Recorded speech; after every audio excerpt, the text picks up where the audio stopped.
is the A to Z podcast. Expert insights on leadership, business, real estate, investing, and growth. Welcome everyone to the podcast. Today we're going to talk about how to build boldly in life and in business. We're going to cover about how to be courageous and also decisive and resilient in life and business. To cover all of this, we have Britney, who is the managing broker of eXp Commercial in Florida, and also the owner of Build It, Brit.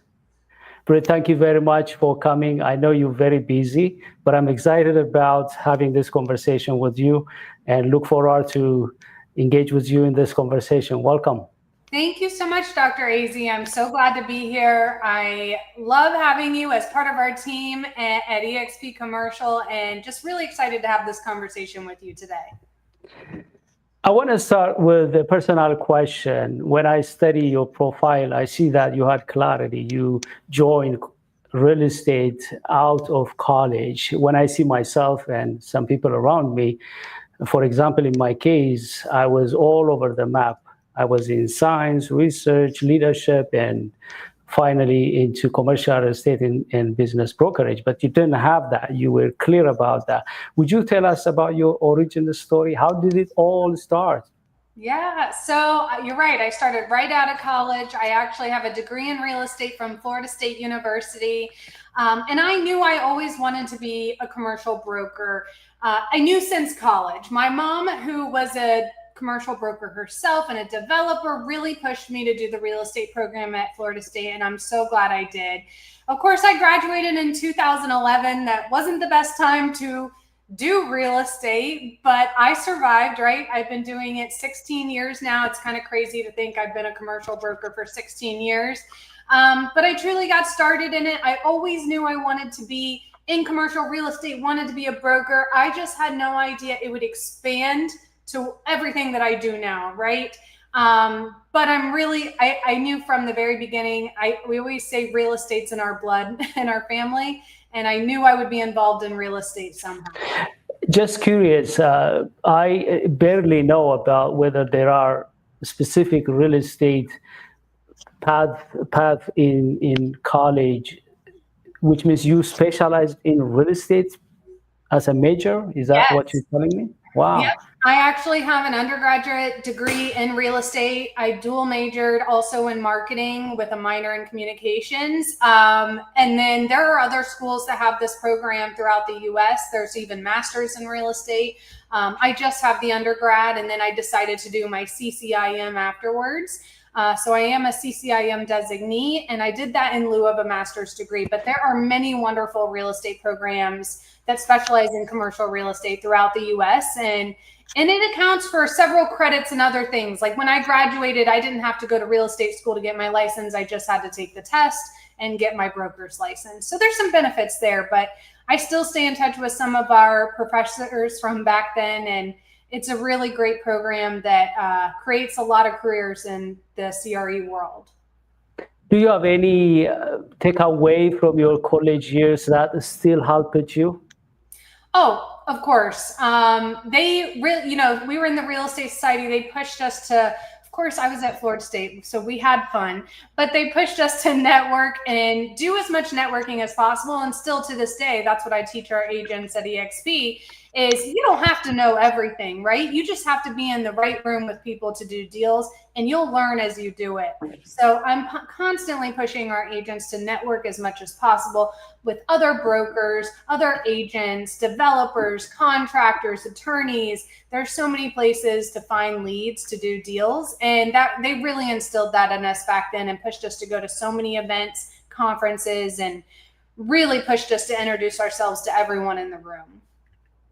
Just curious, when you started in real estate, did you think you will become the managing broker of eXp Commercial, which is a global brokerage? And also, did you anticipate that you're going to have your own construction company? Never, not once. And that was not on my mind. What I wanted to do was, I was young. I had no money. I wanted to close deals and make a lot of money, right? Like a lot of people that, that's the goal, right? Make some money and learn. But it really grew. And that's, it grew, right? I'm not just a broker. I'm a developer. I'm a general contractor. And my goal is to be an expert in the entire life cycle of a deal. I had no idea that developer or general contractor was an option. I hate to say it, but it's, even back in high school, it's not like they talked about careers in commercial real estate. If I heard real estate, I would think residential realtor who sells homes. And so with any platform I have, one of my main goals, throughout my career is to show young women that there are many different career options in both commercial real estate, development, construction, so many avenues you can take that I didn't even know were options. No one sat down and explained this to me, right? So no, I had no idea, and it truly snowballed to where it is today. And I'm very grateful to God for the path that it's given me. And it really took some unexpected turns, but I know I'm exactly where I'm supposed to be right now. Wonderful, wonderful. We're going to transition to talk about some of the discussion points we had. And the first one I want to bring up is about what it takes to build something from scratch. You are a builder. You already mentioned that. You build a team, you build a construction company, you build a business and life and career. What does it take for someone to build something from scratch? What kind of grit it takes for someone to succeed in building from scratch? I was just going to say it takes grit. Someone a long time ago, I don't know who, told me I had to be the hardest working person in the room. And I did. I really tried to be the hardest working person in the room. That doesn't mean the smartest. It doesn't mean the most knowledgeable. You just have to be the hardest working person in the room. And I was determined to succeed. And trust me, I tell all of our new agents at eXp Commercial, I'm like, put a poster or a picture of a roller coaster in your office so you can remember there are highs, there are lows. And it's never just a straight line across, right? So there have been ups, there have been downs. And, when I first started in commercial real estate as a baby broker or junior broker, I was one of the first Uber drivers in Tampa. I was driving Uber all night to survive, right? I was doing any side gig I could, house sitting, dog sitting, whatever it is to make the money to pay my bills so that as I was waiting for commissions to come in. So that, that's one way when I first started in brokerage. Then I went and worked for a development company where I learned so much hands-on experience. Truly in those 4 years, I learned probably multiple degrees worth of knowledge, right? And when I left the development company, I started my construction company right after that in 2021. Luckily, I was able to get my GC license while at the development company. And thanks to my old former boss who really pushed me to do that. But it was starting from scratch. I started my construction company with $0. It was me and a handyman, and I would send him out to handyman jobs. I'd be finding the leads, send him out, have him work all day long. We ended up getting our first commercial contract where we were doing punch out for 180 brand new condo units. And it just, it grew, right? It was the networking. I had big dreams, but in every aspect of the 3 different sectors in the career I've done, I truly started from scratch, but not without help from others, right? I had mentors, I had colleagues, I had companies that helped. And, so I was definitely not alone, but definitely starting from scratch, like you said. Yeah, from what you're telling me, I could see that there are some takeaways for a lot of us who are trying to build something. One takeaway I have taken is anybody can start from scratch because your life demonstrated that you started from zero. And another thing I picked from your story is that as far as we have the determination and the mindset and develop the skill sets and know how to network and find people who could help us, there is nothing could stop us from building something from scratch. And the third thing I want to emphasize, and I want to hear more about it, resilience, because when you start something from scratch. You don't have experience, maybe you don't have the qualification, you may not have the right people around you, the resources, and so on, and you're going to fail. Actually, whether you are building something significant is whether you are failing. If you're not failing, means it's not significant. I want to ask you about if you have any story, any experience where you felt like, okay, my attempt to build something is over. Was there a time where you came close to quitting, but somehow something happened and you kept going? Well, that's a good question. I'm going to be honest. I've never thought about quitting. Have I failed many times? Yes. I was determined though. I've gotten to the point just where in my commercial real estate, where didn't get any commissions in for a while, did I have to sell a car, buy a cheaper car, right? Just to get some cash flow in? Did I have to sell assets to survive? Absolutely. But, for some reason, maybe it's just my internal drive. I never thought about quitting. I just thought about what I need to do next to survive and what I need to do to not only survive, but succeed in my plan.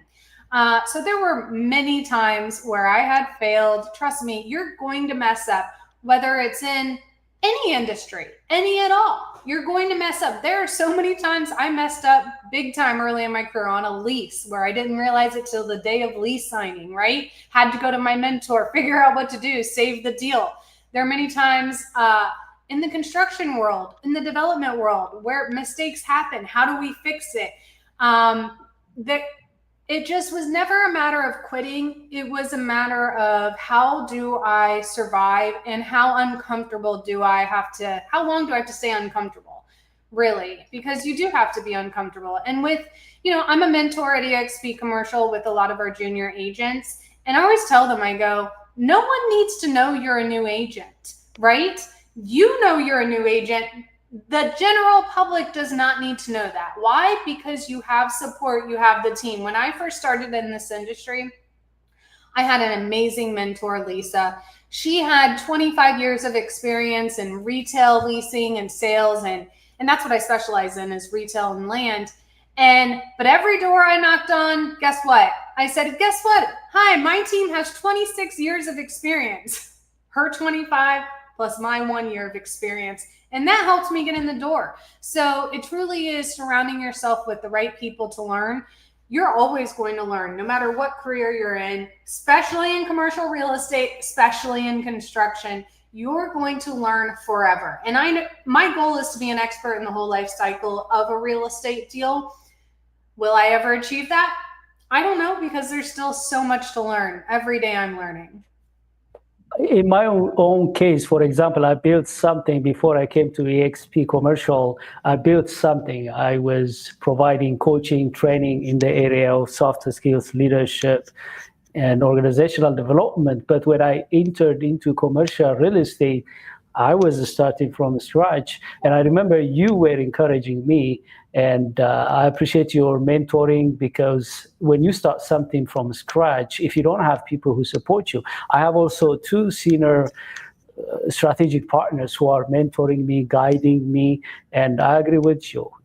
As far as you have someone supporting you, encouraging you, even if you are starting from scratch, you could be able to succeed. I want to bring up another topic we would like to cover, which is about a little bit challenging, because it's the reality in the world where we see that many women are not getting opportunities. It's a little bit different in eXp because we have a lot of women leaders like yourself, but so many places we don't see highly qualified women getting leadership opportunities. But at the same time, those who are getting the opportunity, sometimes they may find themselves the only women at the table or in the field.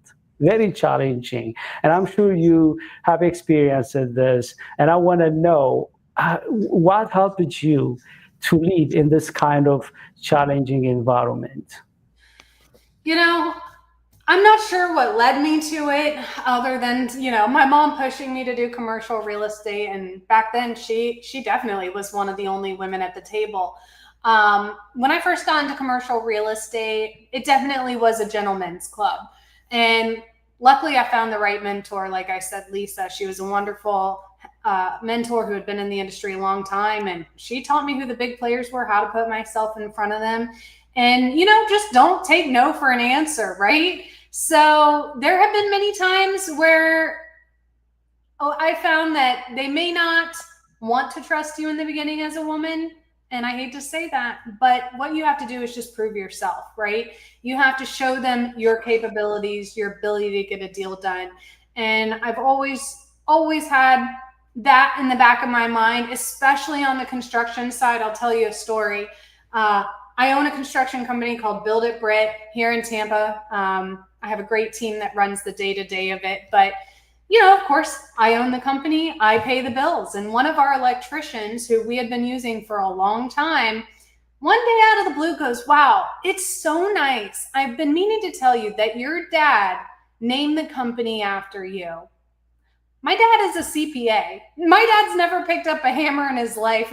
So he has nothing to do with my construction company. I go, no, actually, I named the company after me. And there's a whole story behind that. But what I want to do is break barriers in this industry and show that women can do it all. There's been many times on construction sites where men don't believe I'm the decision maker, don't believe I have the knowledge. They'll look at my male counterparts. And luckily my team is very pro women in construction. And they go, no, talk to her. She's the decision maker. I've had the same thing happen when I worked at the development site. A lot of people did not understand that I was vice president. I was in charge of the day-to-day decisions. And a lot of times they were looking around saying, where's the boss? Well, I'm right here.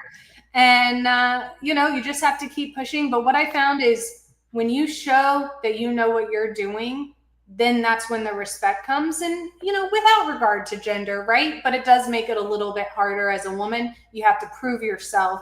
And luckily, when they see it, sometimes they get it. By the way, myself as a minority, I sometimes find myself, I'm the only immigrant, the only Black in the room. It's very challenging. And I like what you said, as far as you have done your homework, as far as you are competent in that field, in that profession, you have to have that assertiveness. I like the way you are handling it, because to be in the place where you are, if you're not assertive, it's very hard, because people may push you around and you may become a pushover. Do you have any tips that you want to share with people who may find themselves the only one at the table and struggling to assert? Definitely, if you're struggling, find people in the situation that you think you can learn from, whether that's in your company or else. Social media is huge these days. There's been many women in the construction industry that I reach out to and are now friends with on Instagram that are across the country. And I'm like, I'll ask them questions like, hey, have you dealt with this? So even if you can't find a mentor locally, I think social media is the greatest tool that, I wish I could have had it and utilized it early in my career, but it's really changed the industry.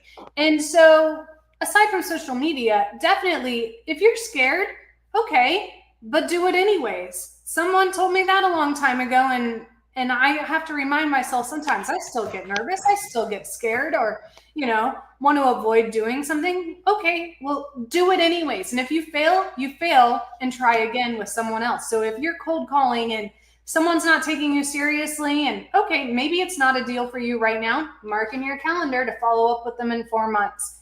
Maybe they will understand and remember that you are persistent. You know what's going on in the market. And you might be the best agent to list that property because you've shown perseverance, right? So definitely, it's okay to be scared, but go do it anyways. Yeah, I love it. Go and do it. I remember myself, my challenge was I had a thick accent when I came to the United States. Sometimes I'm the only one at the table who is immigrant. And one of the fears that I had was if I speak, people may not understand me. And I was afraid of the consequence of opening my mouth. If I open my mouth, if they don't understand me, what if they laugh at me? What if they think I'm not well schooled? It was very, very hard. And you're right. I start to challenge myself when I go to a networking or when I go to a meeting. I challenge myself. Okay, you're afraid of this. You don't feel comfortable about your accent because people may not understand you, and therefore you have to push yourself. And I remember sitting at the front asking questions while I'm trembling and fearful and stumbling in my accent. I was speaking. If I was not making that kind of decisions, persistence that you mentioned, I wouldn't be able to improve my accent because I still have accent. I'm not a native speaker in English, but people could be able to understand me better now because I was courageous to speak while I had a very thick accent. People outside of my community might not be able to understand. And I love it because we've met in person. EXP is a virtual company. I see you speaking to all of our agents. You are not scared to talk to anyone, Dr. Az, and you are not scared to start a conversation and get a deal done, which is one of the things I love about you. So very proud of you. Thank you. Thank you. One thing that helped me was to use sense of humor. For example, if I'm the speaker, if I'm the one leading a meeting, I bring it up now. In the past, I was afraid of it. I was covering it. But now, actually, I mention it. Hey, as you can tell from my accent, I'm not originally from the United States. And I smile. And now it takes off the pressure right there because I'm actually using it rather than fearing it. I'm actually mentioning it. And I love what you're saying on this one. When it comes to, I want to focus a little bit about persistence, because one of the things I see from some people is that it's something born with. Some people are just persistent. I'm not. Do you think this is born, or is this something that we develop? And if we are the one developing this persistence, how did you develop it? And also, do you have any tips on how to develop persistence, resilience, especially in professions that are very challenging? I think if you would ask my mom, she would say I was a very stubborn child. And that I probably turned that stubbornness into perseverance.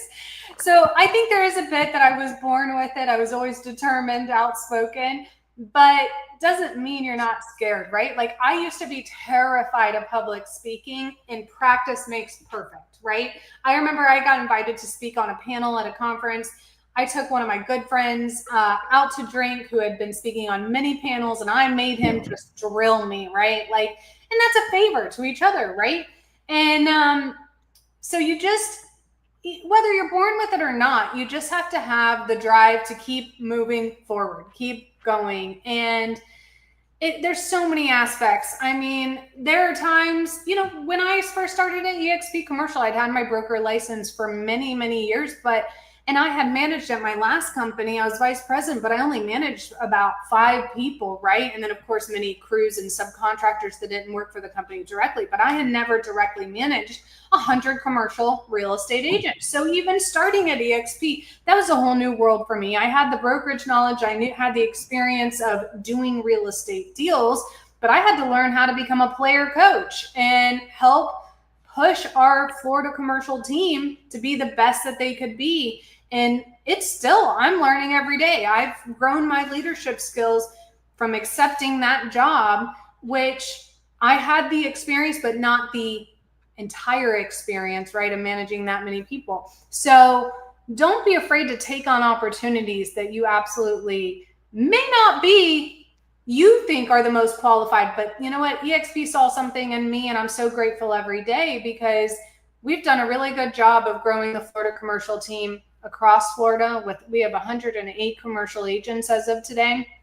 And I love my job, and it's just been so much fun. I've learned so much, and you always keep growing. Yeah, I like the theme, which is keep on growing, keep on learning. I see that you're very confident. One of the coaching and also the training that I provide is how to speak in front of a camera and also in front of an audience. One of the challenges many people have is to speak in front of people. It's the scariest thing for many people. What they don't know is what you said, which is if you just keep on speaking while you are stumbling, keep on talking, you could be able to make it one of your comfort zone. You master it. And you're right, for someone to be resilient, to be persistent, is about just going out every day, practice, learn, and evolve every time. Absolutely. Let's talk about boldness. When I look at your brand, it shows boldness. Thank you. Your company, your leadership, everything. But we need to talk about what it takes to be bold. And especially, I want to know, when we talk about courage, boldness, people think that some people just have that boldness, fearlessness. And they think that this kind of personalities, they don't have fears, doubts, they're always bold. Is that the case with you? And in your case, what does that mean when we say bold leadership in life and in business? That's a good question. Definitely wasn't always this bold, for sure. Many years ago, a good friend of mine at a small brokerage here in Tampa, he goes, I think you should really embrace social media. I think with what you're doing, I just started at the development company, you could really have a social media presence. And I was against it. I was scared to put myself out there. I kept pushing back, and finally I did it. And I didn't know what to post. I stumbled. I had one of my good friends help me post, film on site every day. And, she texted me probably 6 months into that journey, and she was like, you did it. I knew this would work out for you. And it's true. My following grew, and I realized I was connecting with others that, there weren't that many women in development, construction, commercial real estate on social media that they could connect with. So then I realized I could really empower other women, and I grew, but I was scared and hesitant to do it. And it really grew my brand. So first it was just me on construction sites, and then people kept saying, well, Britt can build that. Britt can build that. Can you build that, Britt? And somehow that created our team name, my construction company name, Build It Britt. So it's not like I just said, I'm going to start a construction company and name it after myself. That wasn't the intention. It's finally being bold with what I was doing, grew an audience who kind of grew the name and helped me create the brand that I have today that I'm really proud of. And of course, always room to improve, always room to grow. But, I really want to empower those in the commercial real estate development and construction industry with the Build It Britt brand. And, even if I just touch a few lives, few young women who don't know that was an option, then I will have succeeded.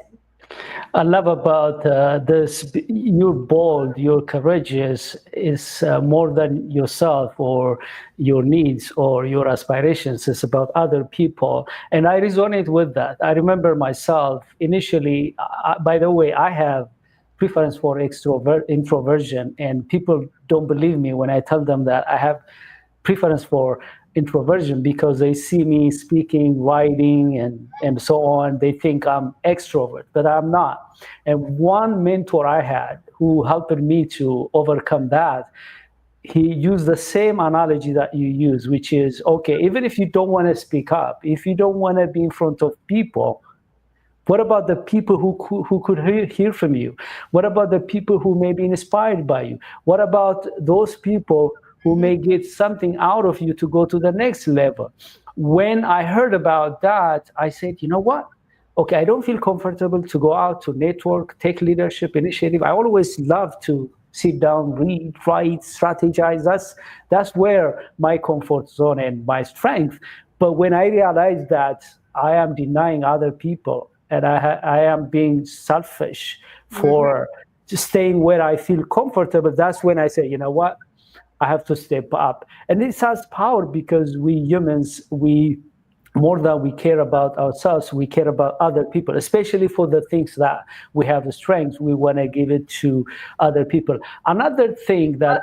Well, can I add on to that? Yeah, please. Yeah. I'm really glad you admitted that you're an introvert, because guess what? I've done the Myers-Briggs test several times, and it surprises me, but I'm close to the middle, but leaning more towards introvert. And I think it's really important to know what you are, so you understand why there may be some hesitation to put yourself out there.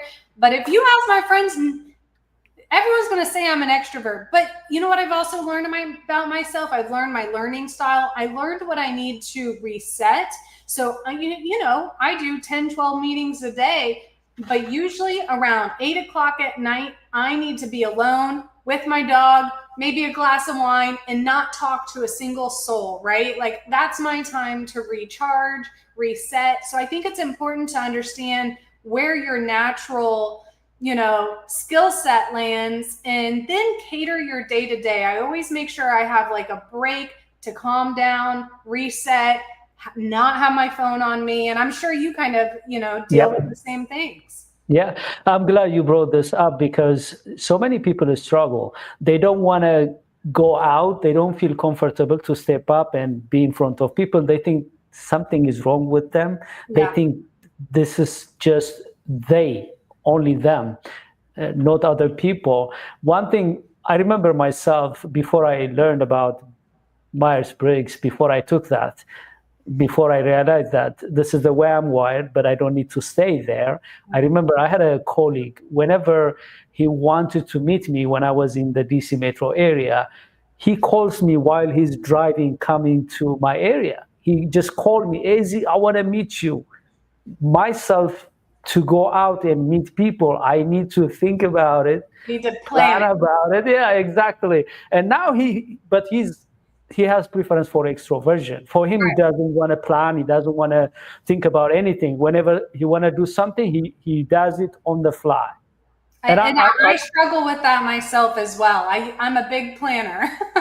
Exactly. And at one point, he told me, you know, you don't love people, because I keep on saying, let's meet another time. Tell me ahead of time, next time, and I'll meet you. And finally, he just criticized me. You don't like people. You don't love people. And it bothered me so much, because I know deep inside, I like people. I care about people. I love people. But this is the way I'm wired. But back then, I didn't know that was normal for people who have introvert. That's why I'm glad you brought this up, because people need to understand that. If they're not comfortable to go out and network, if they don't feel like jumping up, taking initiatives, and being in front of the camera or in front of people, they should not beat themselves up. They should understand that that's not their preference. And what I like about what you do, which I do too, is that you need to know how to work around to deal with the way you are wired. In my case, like you, for example, the whole day I may facilitate a workshop, and by the end of the day, I need space and time. Sometimes, since I travel, some of my audience would say, hey, let's go out and have dinner. That's a struggle for me. But here is how I do it. I cannot say no, because it's not really fair. And I have to respect that, and I have to get along. And what I do, however, is I go back to my hotel, change clothes, sit down, reflect, meditate, regroup, and re-energize, and I go back again with full energy. Absolutely. Which means, even if we are introverts, even if that's not our comfort zone, we need to figure out how we regroup, re-energize ourselves to go out. By the way, people who have preference for extroversion, they have also struggled. For them, sitting down, reflecting, going inside of themselves to gain clarity, they struggle with that. Agreed. So no one's perfect. We all just need to understand ourselves so that we can work the best to our ability in our business. Exactly. In the past, by the way, in the past, there had been some bias about people who have preference for introversion. And I remember there was a book by Susan Cain, if I am not mistaken. She wrote a book about quiet leadership. And she talks about how quiet leaders are also effective, like those leaders who have preference for extroversion. And once I read her book, and when I start to evaluate and see who is who, I learned that some of the influential people in politics, like Obama, or in music, like Beyonce, technology, Bill Gates, or Elon Musk, and so on, they have preference for introversion. But these people, they overcame that. They look like extroverts, but they're not. Yeah, and we're all just trying to figure it out as we go. But I didn't expect you have preference for introversion. I know, I did well. I figured that out. Practice makes perfect. Yeah. Have you taken MBTI recently? Because when I take now, by the way, I'm not I anymore introvert, because throughout the process for years since I took it the first time, I have improved because I forced myself to go out. I have improved through the years. I haven't done it recently, but EXP offers it for our agents, the DISC profile, and I'm going to do that soon. So it's on my list, but definitely I have changed through the years. Let's talk about building. That's your brand again. You build it, bridge, and you build everywhere. You build team, you build brand, you build properties, and you bridge by building bridge, and so on and so forth, metaphorically. When we think about building, we focus more on the physical aspect of building, what it takes, the materials that we need, the foundation that we need. But we want to see also building has also personal side. It has also strategic side and the spiritual side. From your perspective, how do you see building outside of building properties? Building, I think we're constantly building, right? And the best example I can think of right now is when I started my construction company, like I said, it was me and a handyman doing punch out on new residential condos. Then I finally got a little bit bigger to where I could hire some people. We did residential remodels. In 4 short years, we no longer do residential at all unless it's a spec home that we own. We now do commercial tenant build outs, which my goal is we lease up the space here at EXP Commercial. I send them to the construction company. They build it out. And we do a lot of retail tenant build outs for like Wolfgang Bakery, Verizon. We do a lot of vet centers. So we've gotten in with some big franchise brands, and that's great, right? But then I thought, how do we build this even more? And so recently this year, we got certified as a woman-owned company and as a small business through City of Tampa's diversity program. We're pending with Hillsborough County here in Tampa, Florida, where I live. And we realized we can start doing municipal construction. And that was a whole world I hadn't even thought of at all. It was not on my radar. And our director of construction is like, no, we should do municipal construction. And that opened a can of worms, so to say. And that opened, wow, there's all these avenues we can do. So I love the saying, you don't know what you don't know. I truly didn't even know that was an option, right? Like I was a GC, you can do residential or commercial. Nope. You can do municipal work for the government as a licensed general contractor. And they pick our company a lot due to the fact that we are woman-owned and a minority small business. So building is, in my opinion, growing your business, your brand in ways that you never expected. And you don't know what you don't know. So just talking to people, take anyone out to lunch that you can. If you look up to someone in the industry, I say take them out to lunch and pick their brain. Message that person on social media that you've been following for a while. Truly, it was just by expanding my network that I started realizing there's so many more opportunities out there that I was not aware of, right? I didn't know. And so I think that can relate in every business you work in commercial real estate. I worked at a brokerage before EXP for 8 years, the first brokerage I was with, and I was only permitted to do retail leasing, landlord representation, or land sales for retail development on the seller side. Very specific. And that was great. I had a great career with them. At EXP Commercial, the world is your oyster. You can do any side of the deal, right? You can work on any property type. Throughout the state you're licensed in, through our interstate co-brokering, you can do a lot of deals out of state, depending on state law. There are very little restrictions on what you can do. If you don't want to do just retail land, you don't have to. So like last year, I sold my first apartment complex. I'd never done a multifamily sale before. I've been doing commercial real estate for 16 years.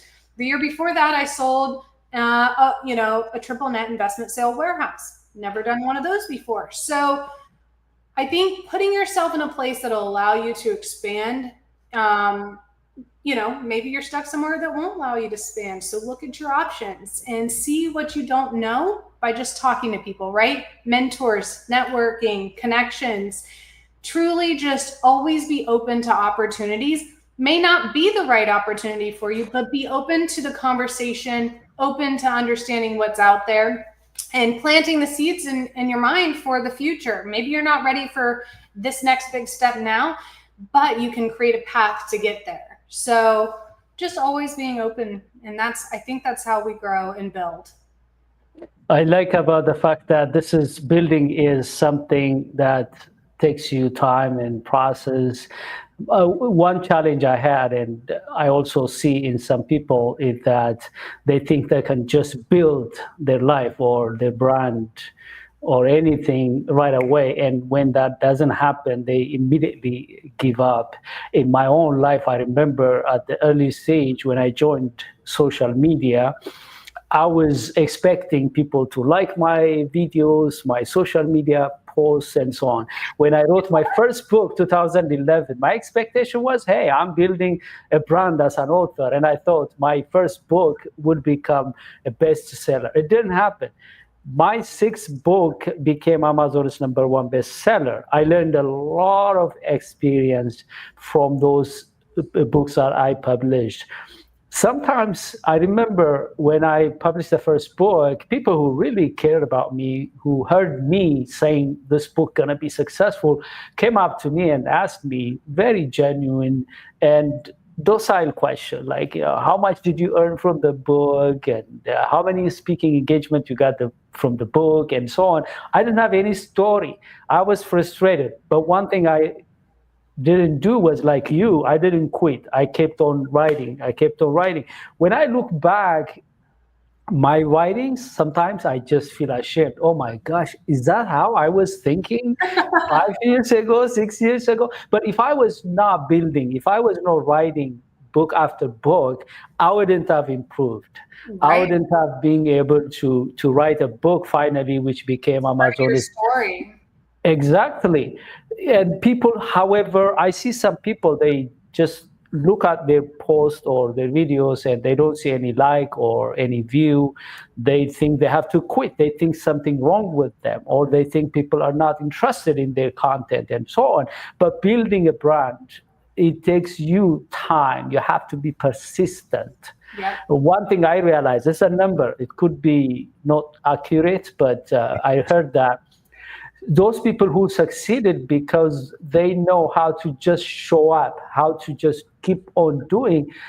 For example, if there is an opening for a very important position, 80% people may not show up. People who qualify for that position, 80% may not show up. Let's say you don't qualify like the 80%, but if you show up and if you are one of the 20%, who knows, you may be the only one showing up and you may get that job. Yeah, the answer is always no unless you ask. Yeah, ask what you're gonna lose. You keep on, but the challenge is, I wanna hear your perspective, and also if you have that kind of experience. The challenge is we human, we don't wanna be embarrassed, we don't wanna fail, we don't wanna lose. We have this ego where, you know what, if I have to show up, it has to be perfect. If I have to build, it has to be the best. If I have to produce something, it has to be sought after by other people. And when that doesn't happen, and in 99% of the time, it doesn't happen. You haven't paid your due. In your case, how do you see that? And also, have you seen that happening around you? People are just having this immediate gratification. They want to build something. When that doesn't happen, they quit.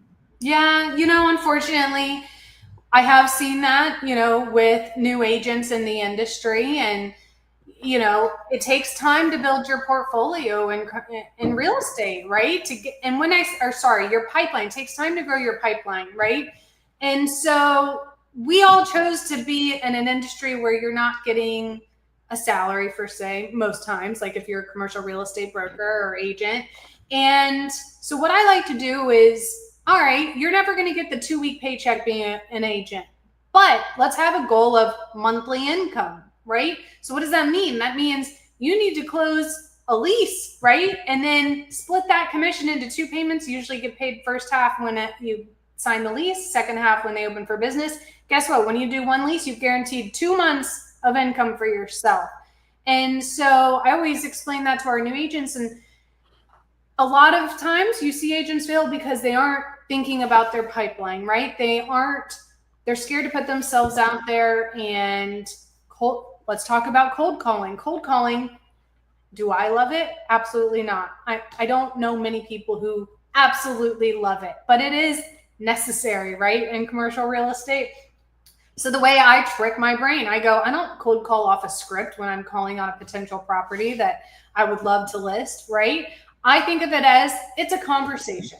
It's a conversation. And guess what? People love to talk about 2 things in real estate: themselves and their buildings, is what I've learned. And usually they're very proud, or they remember the money they've spent. So, let them talk to you. Ask them about their building. When you cold call, if you see a vacant building and you want to call up that owner, if they just replaced the roof or the AC, trust me, they feel the pain. They know exactly how much it's spent. They could tell you all the things they've done to that building in the 10 years that they've owned it. And so cold calling, right? Treat it like a conversation. I have to tell myself it's just a conversation. Otherwise, I won't want to pick up the phone if I call it cold calling. So there's just a lot of little things you got to understand what works for you and your business, and have a plan, have a pipeline, have a dream, and set goals to accomplish that dream. Otherwise, if you're not putting the effort in and the steps to achieve it, it's going to be very hard to achieve unless you're really, really lucky. I am glad you brought about cold calling, sales, and so on. One hard knock I experienced was because of my personality. I didn't like sales, partly cultural. In our culture, I believe in many cultures, people really don't respect sales. Part of the reason is that the way some people sell. And because of that, I had a psychology where I don't like selling, and therefore I didn't want to become a salesperson. And also, it was hard for me to cold call. But here is what I realized. Actually, when I look back, I regret that I was studying a lot of things that are nothing to do with building. That's the topic we have. Building my brand, building my company, building my personality. Most of these skill sets I developed, invested a lot of money and years, because I was in science, I was in research, I was a software engineer, stuff like that, and a leadership expert. When I look at that, part of the reason I was not successful as I wished was because I didn't have this skill sets. And also when I study founders, when I look at successful founders, one of the things I see that those founders who have vision plus the ability to sell, the ability to communicate, the ability to raise capital, these are the ones succeeding in taking that startup to the next level. Yeah. Unfortunately, in school, we're not taught about selling. In our families, in our neighborhoods, we're not encouraged and we're not coached and mentored on how to sell. And now, when I see someone selling great, I talk to them. My mentors, I ask them, would you share with me your script? And sometimes I want them to replay with me. Some of my mentors also, I role play with them, because this is one of the most important skill sets for you to build something. If you want to build something, you have to know how to sell it. Yeah. From your experience, was that natural to you, selling, or Did you No. go? No, it wasn't natural, right? And still to this day, it's just from experience. And whether you're new to an industry or not, you're going to learn from the experience. And now I feel really good in my negotiation skills, right? And a lot of times it, selling, I try to think of it as it's a conversation and understanding what the other party needs or wants and what needs to happen for that deal to close so that it's beneficial from both sides. So, I teach my agents a lot. Don't just think like an agent and where you see dollar signs on the commissions. Think about from a developer's perspective, from the owner's perspective, from the landlord's perspective.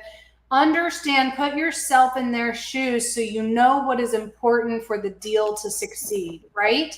And if you're not qualified to do that deal, like I mentioned, I sold my first multifamily apartment complex this year. I teamed up with an expert. And so if you don't know, it is always better to bring an expert in, split the commission, do a good job, learn so you can do it by yourself next time. It's always better to do that than not bring someone in, never get the deal done, never make a commission. I'd always love to see agents split a commission and win, then try to do it by themselves. So kind of where I was going on that. But same thing goes with negotiations. I've learned a lot through that just from practice, and I've learned less is more, right? A lot of times in negotiations, it's better to just stop talking and let there be an awkward silence so that you can understand and hear what the other party's going to say next, right? So I think sales is definitely an acquired and learned skill. And again, it's done by experience. And if you don't have that experience, bring in the expert and someone to guide you through it and learn from, watch them do it. And a lot of times you can be a quick learner and do it yourself the next time. Yep, it's a skill set that we could develop even if we don't know how to sell. We need to learn about that. And one of the things I learned for me personally to develop sales skills is rather than focusing on transaction, developing relationships, which means when I go for networking, yes, I have to get people's contact, but I ask them, what do you do? And trying to understand what their needs are, how I could support them. I network with them on LinkedIn, follow up with them and offering them, okay, I can support you this way. I can invite you to my podcast. We can be strategic partners and so on. Because one thing I learned, that myself included, we don't want people to sell us. When the moment you sense somebody is selling you, I mean transactionally selling you, you think that they didn't care about you, they didn't care about your priorities, you think that these are transactional people. That's when I realized, okay, if I didn't like transactional relationships, what makes me to think that it's okay me being transactional? Mm-hmm. That's why I decided, you know what, I want to be a long-term partner with my clients. I want to go out there and ask their needs and see how I can support them. I may not close them right away. And of course, it's a bone of contention. There are some trainers who teach you, hey, by all means, just close. They don't care. It should be win, lose. That should be. Yeah, at EXP, which one? EXP, I can assume, but you are the closest person, the inner circle. Which kind of closing and negotiations does EXP promote, like win-win or win by all means? So obviously we want our agents to close a deal where it's mutually beneficial for both parties, right? You want to find the right buyer for the right seller and make sure the deal is mutually beneficial. So, but it's how do you get there, right? It's by asking questions and figuring out what each side needs and how to get, put your client's best interest first. So we want to see our agents succeed by putting the client's, interest first. We're coming close to finish our podcast. It has been very, very engaging, and I love your stories, the insights that you learned. These are very practical in life, in business, and also in construction, in real estate, and so on. Definitely people who are watching live on LinkedIn, Facebook, and YouTube, and also those who may watch the replay, they're going to learn a lot of things. But I want to ask you one question. This is about if there are people out there, professionals, who are contemplating to join real estate, even EXP commercial, EXP realty. Do you have any advice or anything that you want to share with them so that they say, you know what, hey, I want to pull the trigger, I got to join the real estate industry. Hey, I want to join EXP, even move from another brokerage and come to EXP. Do you have anything you want to pitch to people who are contemplating that? Well, we would love to have you, is what I would say, because EXP Commercial is truly breaking barriers in the industry. And I mean that. They are setting us up as agents to succeed, to retire one day. There's so many different income opportunities within the company, but most importantly, it's the people, the education, the tools we provide, and the networking across our platform of 80,000 plus agents. And so if you're interested in EXP Commercial, send me a message, reach out to me on social media. You can also schedule a time on my calendar at meetwithbrit.com, and we would always love to have that conversation. And if you're looking for a construction partner in Tampa, our construction company, Build It Brit, is open and operating. I have a great team that runs the day-to-day of that, and we are always looking to partner with anyone in the industry because we want to help each other succeed, and would love to be your partner for commercial real estate and construction across Florida. Yeah, that's my encouragement. She's a great leader, a great partner. If you want to work with her, she has a team, and she has also a network of other professionals around her. You want to work with her, go to her website and check it out.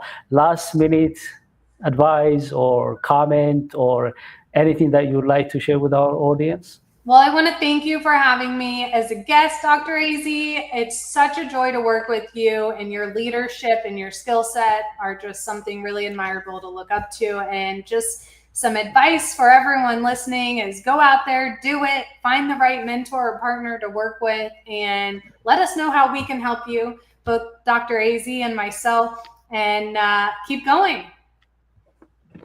Thank you very much for sharing your wisdom, your stories and examples and insights. They have been very, very helpful to me and hopefully to all of my audience. We talked about how to be bold, courageous, resilient, to go out, build, even if it is from scratch. It's all about presenting ourselves, just showing up. If we do these things, the rest is easy, because we just need other people around us, ask questions, get mentoring, and so on. It can be done. And the story of Brit shows us that that's possible. And I thank you for coming here to share that. I want to also thank everyone. If you have any suggestion, if you have any recommendation, please share with us, and we would like to talk about the topics that you are interested, and also invite the people that you want us to bring to this platform. Please don't forget to like, comment, share on your platform, especially people who may benefit this conversation. Thank you very much, and have a great day. Thank you.